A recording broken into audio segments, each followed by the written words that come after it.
Recently, I picked up Demon Hunter's 45 Days documentary. This is a documentary detailing their Stronger Than Hell tour. It came out about 8 or 9 years ago, and for the longest time, I held off buying it because even though I was a huge Demon Hunter fan and I have all of their albums, this one in particular was really expensive. It usually went from anywhere from $15 to $20 to even $25 in some stores, and it was just too much for me. I didn't want it enough to pay that much money, but recently I got it at a very reasonable, cheap price, and I went ahead and picked it up and watched it. And these are my thoughts on the documentary that comes with this 45 Days. Now, it does come with some other stuff. It comes with a live DVD and a soundtrack to the documentary, but today we're mainly going to be focusing on the documentary that comes with this. And overall, I was really disappointed with this documentary. I really expected something different, but also something a little bit more enjoyable to watch. The first problem that I noticed with this documentary right off the bat is that the direction of it was way too artsy and artistic for its own good. This is a documentary about a small heavy metal band touring on tour and their fans. And this documentary is presented like, you know, an art house film. And it just didn't feel right. It really bogged the entire experience down. The director, Cale Glendening, really had a specific vision for this documentary, but it doesn't work for what he is documenting, and for the things that happen on screen. His direction is constantly clashing with the mood of the things that are actually happening on screen. The entire documentary is in black and white, which, you know, that already makes it moodier and darker, and it just constantly clashes with the sort of more fun stuff that happens in the documentary with the band. So it just really does not feel right. And there are a lot of sections, especially at the beginning, where it's just a lot of slow music and still shots of certain things, or maybe even just a slideshow of still pictures. I mean, it's really overly artsy for a documentary about a small heavy metal band. This documentary is also way too long, and that also has to do with the artsy sort of nature of this documentary, because the artsy nature of this documentary means that the pacing is really, really slow. Slower than a documentary like this should be. So it makes it really hard to get through, especially at the runtime. Okay guys, I was expecting this documentary to be about 45 minutes to an hour long. I feel like that would be a reasonable amount of runtime for a documentary like this, especially considering at the time this documentary was made, Demon Hunter only had 4 albums to their name. They didn't even have the fan base that they do now. So I expected the documentary to be about that long, about an hour long.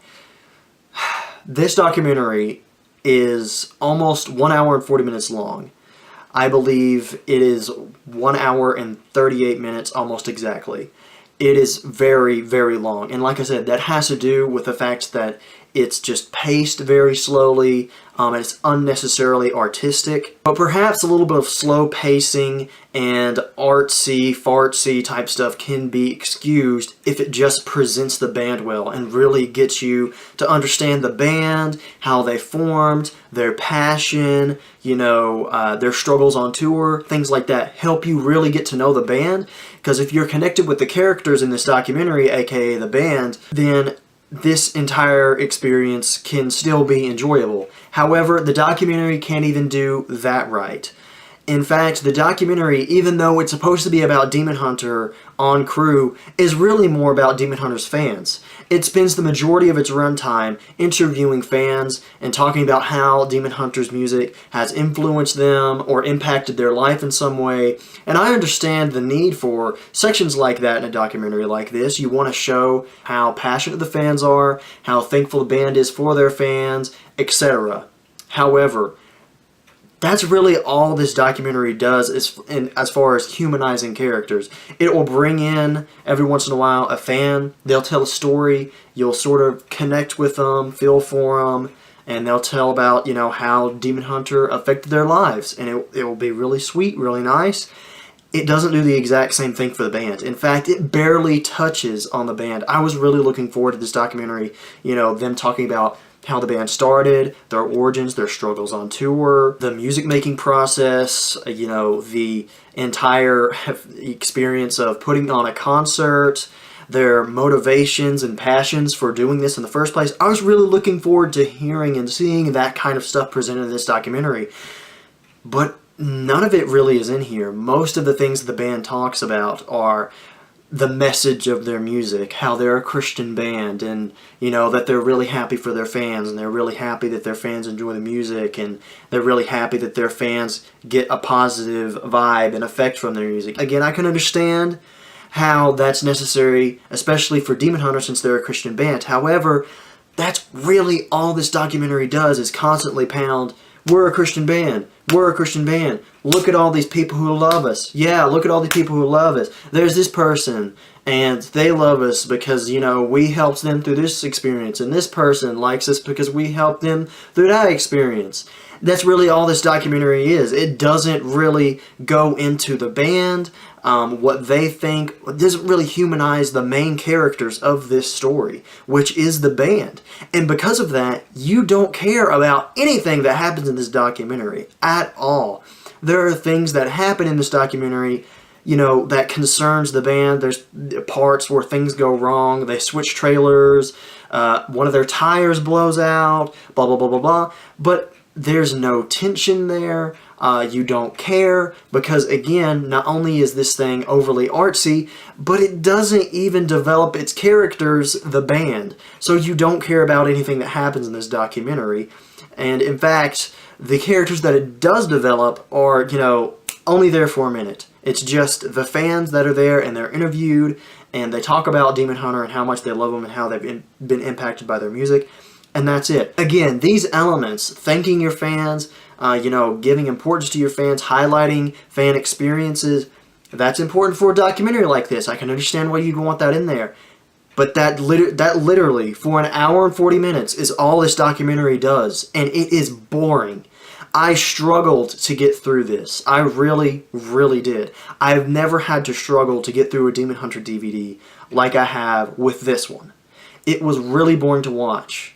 Just the culmination of all these different flaws honestly made for a very, very dull experience. The one good thing I can say that was in the documentary was the documentary's music, which, of course, it comes with the CD with the music on it. So the music by itself is actually really good. Really enjoy it. But again, the music is way too artsy and like overly dramatic for this type of documentary about a small heavy metal band. It's overly artistic.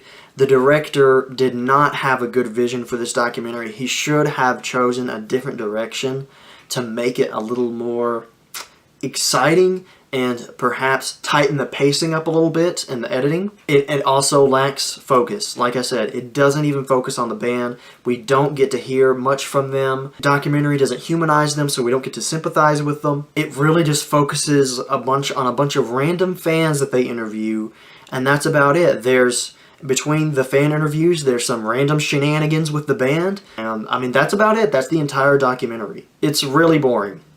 Honestly, I cannot recommend this documentary unless you were just a hardcore Demon Hunter fan and you have to have this in your collection. Then, sure, get it. But I'm just letting you know right now, the documentary isn't great. Unfortunately, the few things that this documentary had to do to satisfy me, it did terribly. So I can only recommend you getting this documentary if you're a hardcore Demon Hunter fan or if you can find it for a cheap price. I was able to find this for $4, but that was at like a used bookstore. But if you can find it for around that price range, $10 or under, I say go for it. But at full price, at $20, no. Don't waste your money on it unless you're just a hardcore fan that has to have this CD, DVD, whatever. And that's my thoughts on this documentary, guys. I was really disappointed. I was really looking forward to watching it after all these years of putting off buying it. But it really wasn't all that great. The director of this documentary did end up doing other videos for Demon Hunter. He did the bonus video that came with the Extremist Deluxe Edition. That, thankfully, is a lot better than this, probably because it's a lot shorter. But this documentary, I'll probably never touch it again. So anyways, that's it for this video. See you guys next time. Until then, you guys just keep it metal.